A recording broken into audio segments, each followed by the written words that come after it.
אוקיי, עכשיו שסיימתי, אנחנו נכין לו רקע שחור, בשביל שיגיד לו שכל השאר שלא יזרח לנו.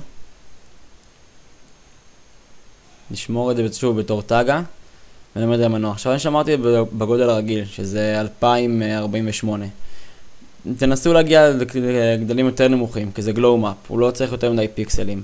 512 יספיק לכם. נחזור למנוע, ונחזור למטריאל אדיטור. אנחנו נעשה לנו אימפורט לתמונה החדשה, לגלואו מאפ. נעשה לנו compression no alpha.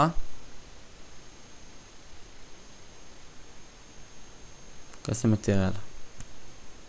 נעשה את זה באופן פשוט, נפתח את הקונטקסט בראוזר, נבחר, לחצתי על הקנבוס, קנבס.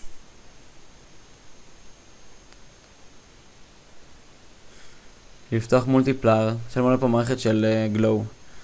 אני בחרתי קונטקסט וקטור, ואמרתי אותו ב5.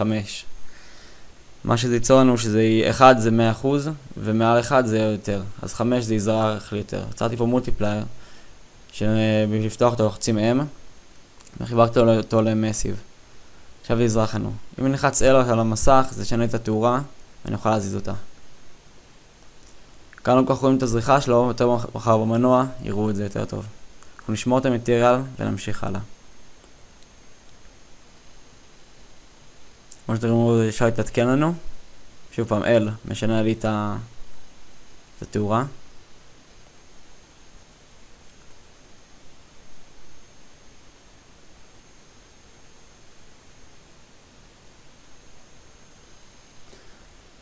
אנחנו עכשיו נכין שטח פשוט מאוד בתוך המנוע. בדרך כלל המברשות טובות גדלים בחזקות של 4, 2048, ואחדתי פה שזה חפיף והתעלמתי מזה.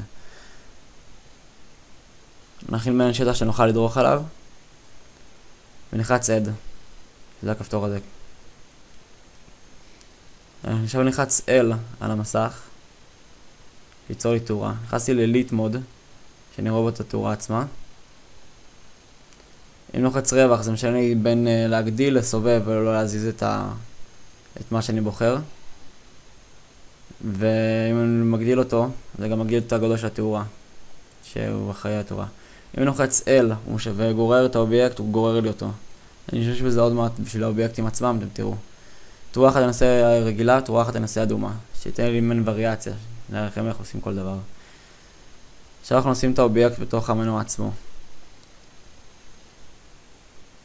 אני נמצא את הקונטקסט בראוזר ויבחר את האובייקט. לחץ מקש ימני על השטח ולחץ אדקטור סטטיק מש. זה האובייקט הכי פשוט. אי אפשר להזיז אותו, אי אפשר לעשות יותר מדי חוץ משיעמוד שם. כמו של דברים כמו בתים, מכוניות, לא מכוניות, צריכים לזוז. על בתים או מנורות או כל דבר כזה או אחר שלא צריך לזוז, זה סטטיק מש.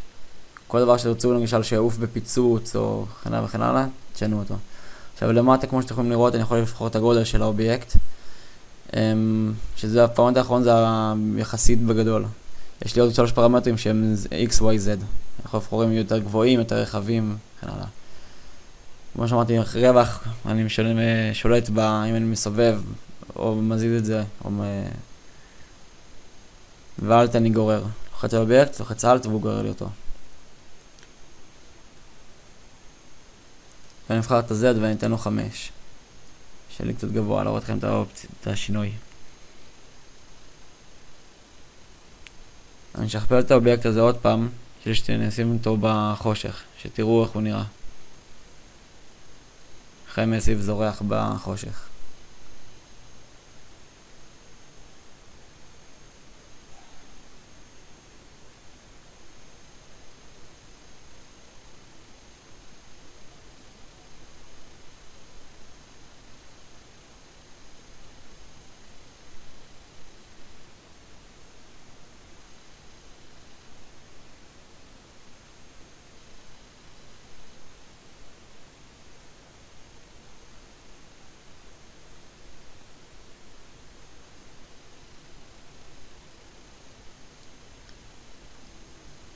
עכשיו אנחנו נבנה את כל התאורה ואת הכל. בעצם מחשב לי את הדרך של הבוטים, מחשב לי את הג'יאומטרי, שזה המשבצות למטה, מחשב לי את התאורה והכל. בגלל שאני פה יותר מדי, ייקח לי כמה שניות להכין את זה. תעלמו מכל האירורים ופשוט כנסו למשחק. אוקיי, שמני play from here. וזהו, פחות או יותר סיימנו, כמו שאתם יכולים לראות. אני לא עובד דרך אובייקטים, אני יכול לקפוץ עליהם, לעמוד עליהם. אם אני אראה עליהם, היריות שלא יעברו דרכם. ופחות או יותר זהו, סיימנו. אז שיהיה לכם בהצלחה עם המודלים שלכם. שוב, אתם יכולים לשים פה מה שאתם רוצים.